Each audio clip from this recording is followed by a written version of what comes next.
Hey guys, Aaron Cybertron Zhang here, and today I'm back with another episode of Road to Rank where I climb the online VGC 15 ladder.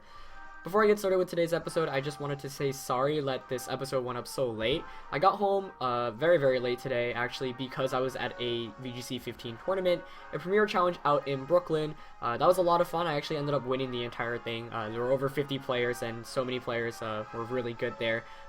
National champion Paul Chua, Jody, who finished second at Worlds, a lot of great players. So I was really happy to have done well there, and I'm one step closer to my Worlds invitation now that I ended up gaining 60 championship points this weekend. The team I'm using today is the same team as yesterday's episode, and I'll be doing a team analysis on it soon because I do like it a lot. But yeah, today's episode is only going to feature one game because I would rather at least get an episode out than have no episode at all for today. I also ran into so many technical difficulties when I was recording earlier on, so I was basically done recording an episode and my computer crashed and everything just disappeared, so I'm really upset about that. But I'm hoping I can just at least get another good match featured. And yeah, my rating ended up dropping. In the last episode, I actually lost both of the games, so my rating fell down to 1821. So unfortunately, it doesn't look like we're going to be able to reach that 1900 goal that I set earlier for this season. But I spent the beginning of the season using less serious teams, so I'm hoping that for this upcoming season I'll be able to build more serious stuff to reach that 1900 goal, since I am more focused on winning actual VGC events right now than Battle Spot. But my opponent here has a team of Kangaskhan, Cresselia, Landers, T, Sylveon, Entei, and Aegislash, so if there's any team to have one good episode against, that looks like a pretty solid team. Definitely threatening. Entei is one of the more interesting Pokemon that we've seen featured a bunch of times on this series. Bisharp looks really good against my opponent's Pokemon. Can one-hit KO. Sylveon can do a lot of damage to Cress and Aegislash, Landers T, all that good stuff. So I feel pretty good about that. I'm gonna lead with Gengar. I do like Gengar a lot as a lead. And alongside that, honestly, I like a Moongus. My opponent doesn't have many great ways to stop Spore other than Entei. Though Hydreigon as a lead is very tempting, but then Kangaskhan, Sylveon as my opponent's lead is very frightening to go up against. Mega Mence is also tempting. As is Terrakion. There's so many different ways I could lead with this. I think I'm going to bring a Moongus, but I'm going to keep it in the back. Actually, no, you know what? I'll lead with the Moongus. And then I'll have Bisharp and Salamence. So yeah, should be interesting. My opponent's rating is really high, so yeah. But just a quick note, I have a lot of other VGC 15 content planned. I know I've been doing a lot of battle videos, but you guys saw that I did Pokemon analyses earlier, and I haven't gotten a chance to make more of those, but there should be more coming this upcoming week. I'm also working on a team building guide, a team preview guide, which I think will be really helpful for you guys. And I do have another series I want to start where I basically actually interview top VGC players just to give them a bit more exposure, and you can see what goes into their mentality and mindset, just because I feel like it's good to feature more VGC players that you guys may not know about. But we are going to get this battle kicked off. Like I said, it's only going to be one game for today's episode, so I'm hoping this is a good one, but let's see. So Kangaskhan and Cresselia coming out for my opponent here against my Gengar and Moongus. Not amazing, but not terrible either. The reason I say that is because, let's see. Given what I've got in the back, I definitely want to just take care of this Kangaskhan. So once Kangaskhan goes down, my Bisharp kind of has a field day. So I think I want to Spore the Kangaskhan here and Sludge Bomb it as well, because if Kangaskhan stays in normal form and fakes out my Gengar, then I get the Spore off for sure. If it chooses to Mega Evolve and targets a Moongus, and as you see here, it is just going to stay in normal form. So I'm perfectly fine with that because this Kangaskhan is getting Spored now. As we do see Psychic going onto a Moongus, that's going to do a lot of damage. Let's see how much it does. It doesn't bring me under half though, which is good, as a Moongus does get the Spore off. So I think Amoonguss is an interesting Pokemon. Obviously, Spore is such a broken move. But there's so many teams that are just ill-prepared for it. So in this case, I don't think my opponent has many good ways to really beat it. Now I can just Sludge Bomb Kang and Spore the Cresselia. And Amoonguss being slower than everything is really helpful, as well as Kangaskhan's actually going to stay in Mega Evolve, taking its first turn of sleep, so it's going to take some damage from the Sludge Bomb. The question is whose Cresselia's Psychic is going to go on to. But like I said, the goal of this game really is to knock out Kangaskhan, because once that goes down, Bisharp really has a field day. So let's see how much Sludge Bomb really does here. A very good amount, actually. Psychic going on to Gengar, which is even better because that means I do get the Spore off onto Cresselia. Most Cresselias carry Citrus Berry rather than Chesto or Lum, but I actually ran Chesto Crest in the 2013 World Championships, and I thought that was my favorite set because I had Citrus Berry on Rotom Wash, but let's see. Nope, it doesn't have it. So that's really good. So I'm going to bring in Bisharp now. I can just Sucker Punch Kang and Rage Powder, honestly. I'm going to do that, yeah.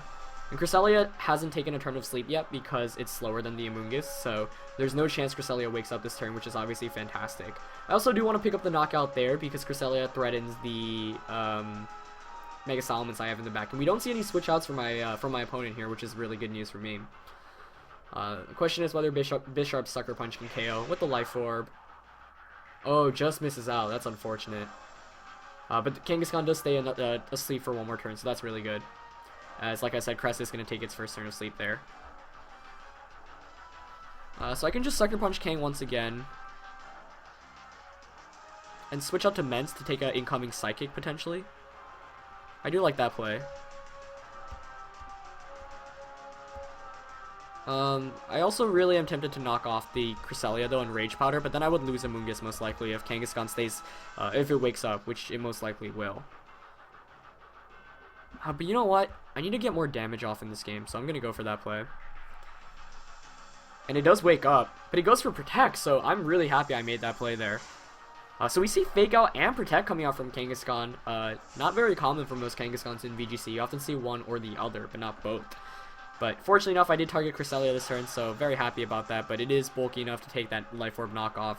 Let's see if it wakes up. Oh, it's Rocky Helmet. So I'm going to take a bunch of damage there, as it stays asleep for another turn. That's a good fortune for me there.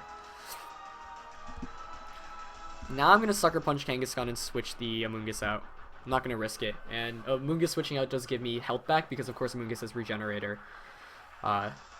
So I feel pretty good about that play, but I feel like my opponent's going to have Entei in the back, and Entei kind of causes me issues.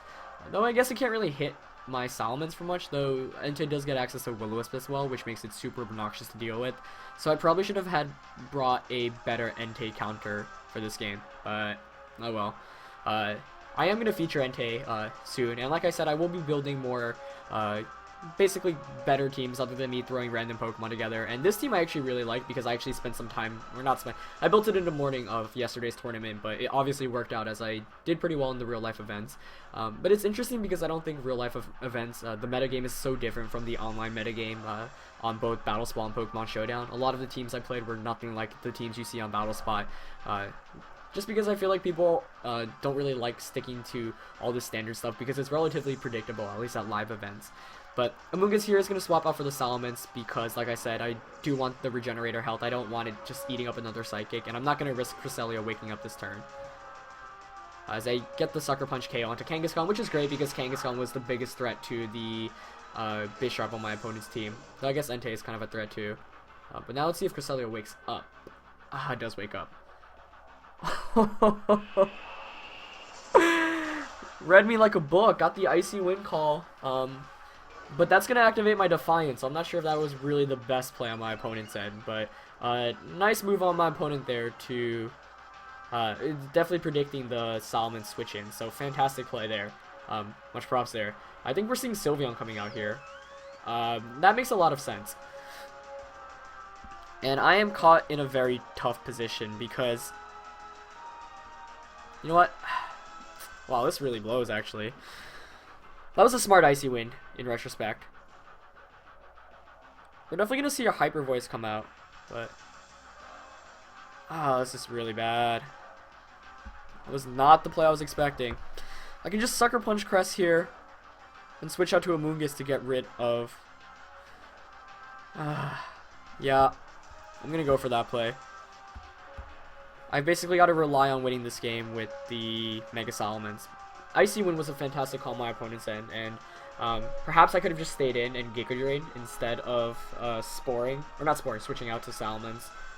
But I really thought Psychic was coming, and it turns out the play I thought was safe ended up working out completely against me. So That's rough, and now it makes a lot of sense because my opponent has Sylveon in the back. So nicely done. Nice maneuvering really to get into that position. But Mungus here is at least going to be able to eat Sylveon's Hyper Voice decently well. Oh wow, Cress goes for Moonlight. Yeah, that's going to be game. That is jeez.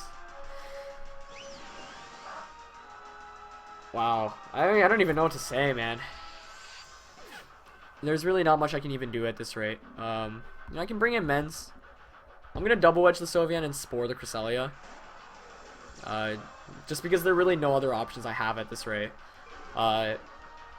If I target the Cresselia, then Sylveon knocks out my Men's. If I protect with Solomon's here, although I guess my opponent might target Amoonguss with a Psychic and a Hyper Voice, expecting Protect Spore. So you know what? I'm playing for that out right now.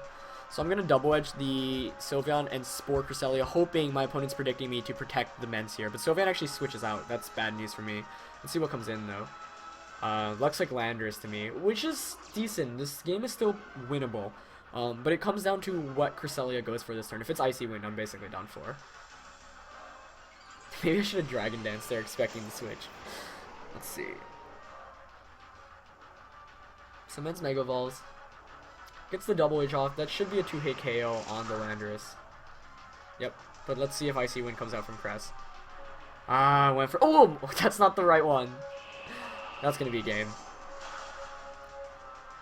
I thought the Protect Spore play was a bit too obvious, and I was expecting the Psychic Hyper Voice. But my opponent got the best of me there, so very well played on my opponent's end. The Icy Wind call when Solomon switched in, I think, was really the key move there. And yeah, I mean, just looking back at it, like, Amoonguss was nice in this match, but it didn't really do much other than Spore, which is what I mean. Like, it's a fantastic Pokemon, but it can't get much offense going. For example, if I had a Hydreigon instead, at least I could have done some more damage off, but we're just going to see the Landorus Earthquake here, so it's going to be a loss on my end here. But I think it just highlights the consistency of really strong teams like the one my opponent had. There just wasn't much I could have... I don't feel like I was in a bad position the entire time, but, you know, I just lost my Pokemon, really, and that just went from there. And... Let's see, yeah, I mean... My team is relatively frail, and it doesn't have that many safe switch-ins, so the Icy Wind going off there was bad. You know, I didn't even bother to spore the Landorus there, just because it's going to be a KO anyway. But well played on my opponent's end for sure, and like I said, it highlights the consistency of those strong teams. So I'm going to end up losing in today's episode, and like I said, I'm just going to cut it short at one game, just so you guys can at least have an episode. But I like it because, you know, it just shows how strong that kind of standard team is, though it did have a lot of cool tricks like Moonlight, which I definitely was not anticipating. Moonlight Psychic Icy Wind is definitely not the most common Cresselia set. And the Kangaskhan with Protect and Fake Out definitely caught me off guard as well.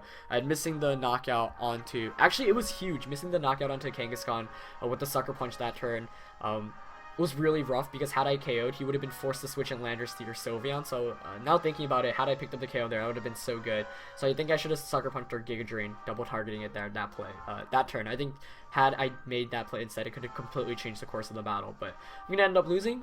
Regardless, I hope you guys enjoyed today's episode. And like I said, I'll be uploading my team report / analysis from the Premier Challenges lately. So I hope you guys enjoyed it, and I'll see you next time. Peace.